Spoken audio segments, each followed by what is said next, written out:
Yes, it's true. I've got 3 ways we're going to use maths to impact the modern NBA, which means it's time to ask yourself, y'all ready for maths? Look at these superstars of the modern NBA. What do you notice? They've all got beards. Nicola, one thing that has changed on Media Day, you have a very strong beard. So I made a previous video looking into the idea that in the modern NBA, people were taking way more three-point shots. And that's true, because even though it's less likely to hit a three-point shot, the extra 50% points you get more than makes up for that. And when coaches cottoned on to this bit of sports analytics, it changed the way the NBA was played. Well, I spotted another correlation. I think more players now have beards. And some people have argued, no, just the superstars have more beards. It's not across the entire league. Well, I don't buy that. I'm going to get to the bottom of this. This is Davidson College. It's where Steph Curry played college ball before he went on to change the face of the NBA. But I'm not here for that. I'm here for beards. Because the other superstar here at Davidson College, as well as Steph Curry, is my friend Tim. Tim is an expert in sports analytics, and so he used the official NBA API to access their database and get every official headshot of every player. And not just the current season, we got every headshot we could find going back to the 1991 season. I then wrote some terrible code that would flash each headshot up on the screen, and we could then categorize it by amount of facial hair. We had 4 different categories. Category number 0, 0 facial hair. Pretty straightforward. The category 1 was some facial hair but not an actual beard. Category 2 is a goatee. It's got to connect to the moustache. And category 3, the 4th category, is full beard, absolute beard. And so now we know exactly how many players had a beard in every single season of the NBA going back to 1991. So let's have a look at that data on a plot, shall we? This is the percentage of players for each season that had a full beard. It's pretty flat in the 90s, hovers around 5%. Then, in 2001, something changes. It starts going up. It goes up in a linear fashion until in the 2010s. We are clearly in the era of the beard. Peak beard is in 2016. That is over 40%. Isn't that ridiculous? That's one beard shared between every 2.5 NBA players. It's obviously way more beards in the modern game than there were previously. And we can also add in the other categories. So people who are completely clean shaven starts quite high, up near 40%, drops off as you'd expect to match the rise of the beard.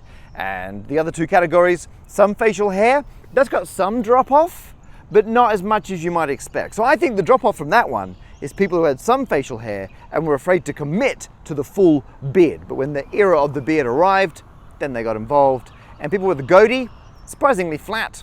I think if you've committed to a goatee, you've made a very conscious decision and you're not going to change it no matter what era it may be. Oh, and at the very end, it does look like beards are coming down, clean shaven is coming back up again. I'm going to ignore that because my thesis is it was the rise of the beard that led us to the modern NBA. And so my quest is simple. If I want to become the ultimate modern basketballer, I have to grow a beard.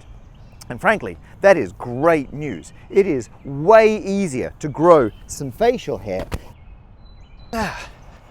than learning to shoot accurately.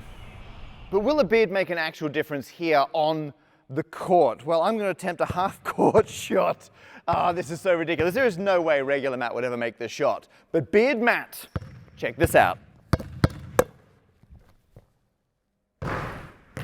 Beard Matt can nail that all day long. And you saw how long my piece to camera was before that. I've obviously not just been here all day doing that same shot over and over. No, it's the beard. There's no way regular Matt would ever make this shot. But Beard Matt, check this out. Beard Matt can nail that all day long. Fun fact, I'm actually working with Vincent Reynolds at Davidson College to write up our study about this. We're actually writing a paper about longitudinal NBA performance with a focus on facial hair. I don't know if it'll be through peer review when the video comes out, but once it's out, I will link to it below. Right, I do have 2 discoveries I made about the NBA. I'm very excited, they're coming up later, but I'll be honest with you, I'm making this video because I want more people to appreciate how wonderful sports analytics are. And I want to make a video with my maths professor mate Tim. So the wonderful part about sports analytics is, one, the data is clean. Two, that you grow up, many of us, being around sports even if we don't play sports. And three, it trains you in the world of data and data analytics, and you can jump right in and study the game. And even if you're not a sport person, you can get into data analytics. Yeah, at Davidson we have 100 students. Some of them play sports, some of them don't, some of them do math, some of them don't, but they all get in the game with data and sports. Amazing. Also, Tim's got a book. Get in the game. And while we're here, my new tour has just been announced. I'll be at the Edinburgh Festival Fringe. Please come and see me there. Or here are the first 9 dates around the UK. The London one, that's going to be the big one, on the same stage as Matilda. Do come and see a show. More dates soon. Oh, I'm doing a different show in New York in July. Links in the description. But now we're going to do some sports analytics. There's an idea in sport called the hot hand, which is where a player is on fire. And here's Beard Matt on fire, nailing shot after shot. I mean, 3 of them in a row. In that regard, I think I'm a lot like when Steph Curry's on fire. So in 2013, Stephen played in Madison Square Garden, and he scored 54 points. But the part that really got people's attention is he shot 11 out of 13 three-pointers. That's just an outrageous level of accuracy. Yeah, I mean, that would be good if you could shoot that percentage from the free throw line for most Okay, players. let's not rub it in. If you're in the NBA. Right. Yeah. And actually, our camera person, Trent, was there at that game. It was pretty impressive. It was ridiculous. It was ridiculous. There you go. But you then decided to work out, is it technically impressive, or is it just impressive as a spectacle? Yeah, and one of the things is that it all depends on kind of how you're asking the question. So one way you can ask the question is, when Trent, the cameraman, went into the game, and if Trent had said, I think Stephen's going to make 11 or more out of 13, that would have been really impressive. And then it happened. Yeah, and then it happened, because that is less than a 1% chance of happening. And one way to see that is you can shoot better than Stephen and just flip a coin, which gives you a 50% chance if you flip it fair. What's his normal shooting percentage? That year was about 0.43, so it was about 43%. Oh, okay, so a coin flip is better odds of getting, let's say, heads. Yeah. Than him shooting from the three-point line. Yeah. And you'd have to flip for a while. Like getting 11 out of 13 is impressive. Yeah, and it would take a while. So one way is just to have a bunch of people in a room, and if you have over 100 people, you have a chance that someone will actually pull it off. Right. But then another way to ask the question is that Stephen shoots around 600 to 700 three-point shots that year. That's variable over his career. And the question becomes, well, if you just look at the string of shots that he took over the 600 to 700 shots, how often will there be 11 out of 13? Right. And that happens about 60% of the time. And so that's why sometimes people will say maybe there isn't a hot hand.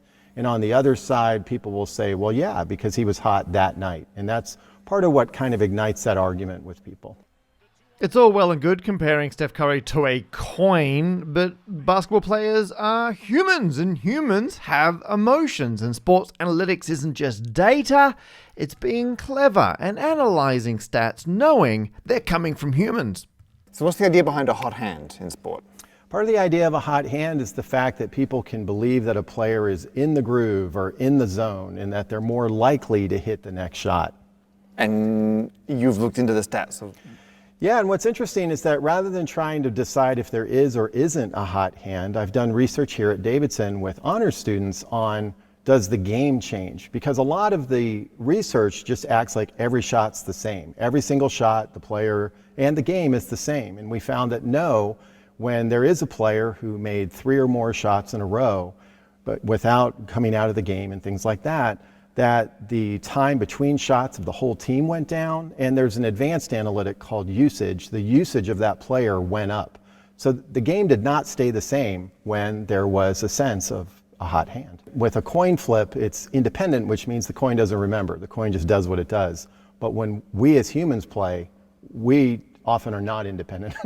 Very much not. We pay attention. Which brings me to my run of 3 shots in a row. I did not take just 3 shots. I actually took 100 shots. And while it was happening, you and a fantastic student, Vincent, was logging like every single shot I took. And so you can now tell me what my actual accuracy was over 100. So your accuracy was 37%, so just a little lower than Stephen Curry when Stephen's shooting from the three-point line.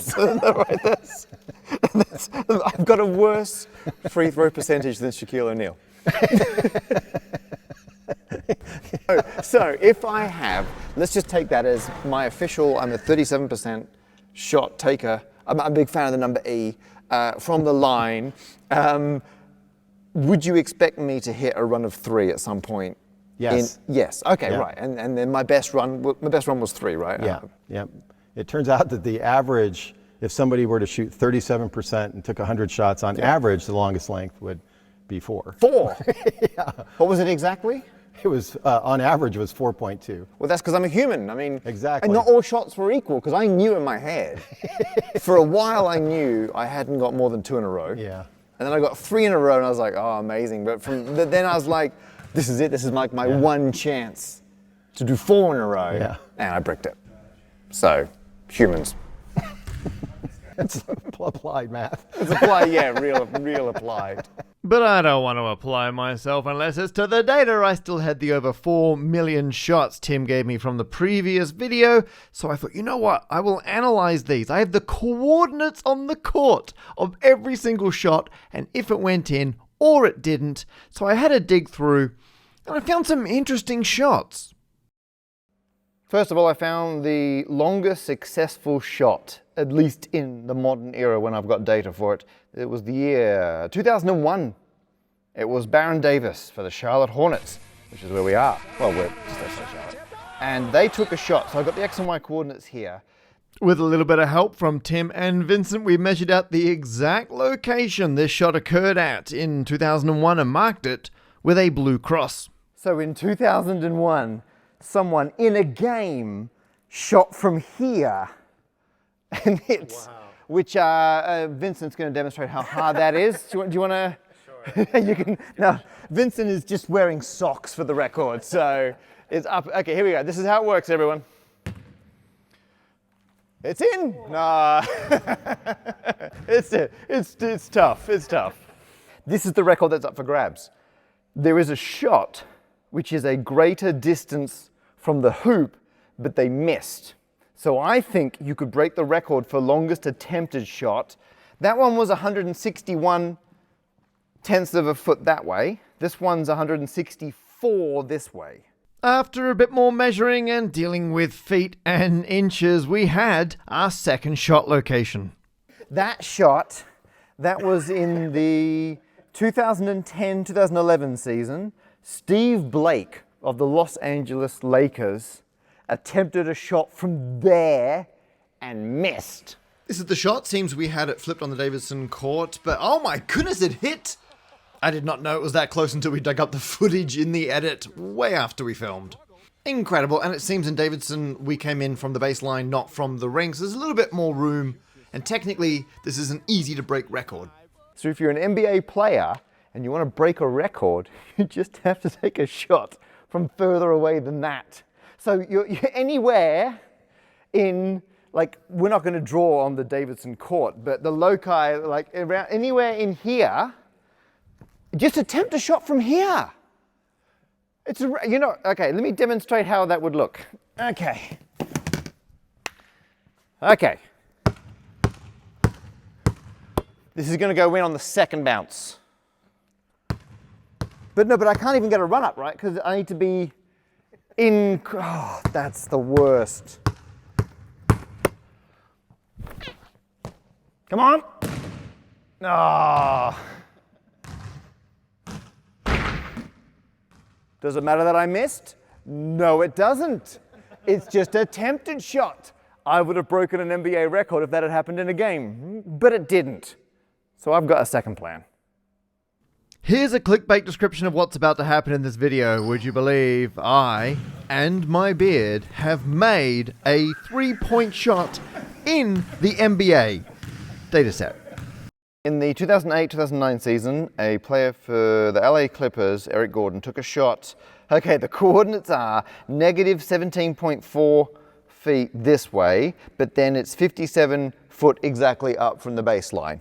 So this, now, the shot missed. So it's not like a significant data point. And I only found a handful of these, there weren't that many. But in the official data, this was labeled, and don't forget we're shooting that way. This was labeled as a 2-point shot. So someone, I don't know why they were shooting from here, but they took this shot. Beard's temporarily not working. And they had that put down as a 2-pointer. And I was like, that is suspicious. Curry again. Even though the data is super inconsequential, I spoke to the NBA and they're having a look to see if they're going to update the data set. And I think that's incredible, because if they change that data because I spotted, albeit a trivial miscalculation, it means technically I will have put a 3-point shot into the NBA data. I will have made a 3-point shot in the NBA data set, which is good enough for me.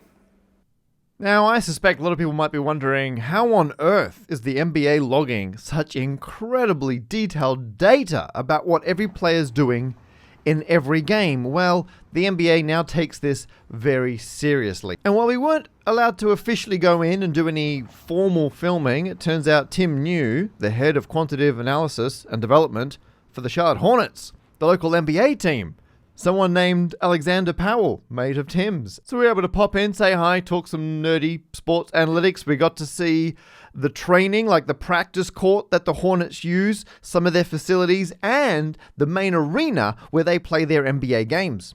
Now, a lot of sports fans would be very excited for all sorts of reasons to be at the heart of an NBA team. Me, however, I wanted to see the optical tracking system. They've got a system set up all around the arena, so live during every game, they can track automatically every movement of every player. That's just how important the data is.